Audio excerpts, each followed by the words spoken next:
Biggest things stolen in Jamaica. Part 1. Coral Spring Beach. Trelawney. In 2008, Coral Springs Beach, located on a 64-acre planned resort in Trelawney, Jamaica, just vanished overnight. Thieves made off with about 500 dump trucks loaded with hundreds of tons of white sand in the middle of the night. The sand is said to have been worth $1 million on the black market at the time. Sand is a very sought-after material as it is scarce but commonly used.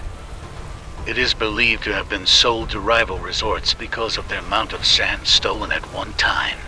The scale and organization behind the Trelawney sand heist covered for 100 meters or 1,300 feet. That is what alerted the authorities that this is no ordinary theft. Follow Jamaican True Stories. Developers of the planned $108 million or 63 million pounds Coral Spring complex had to suspend operations and commissioned an environmental study into the impact of the missing beach on the surrounding environment. To this day, no arrests have been made because locating sand thieves, especially those with resources such as 500 dump trucks, is almost impossible.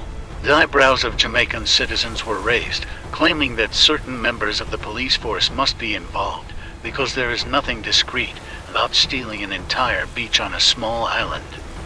The Jamaica Environmental Advocacy Network expressed concern and urged authorities to investigate hotels which were under construction at the time of the theft. Nothing came of it. Like, share, and follow for more.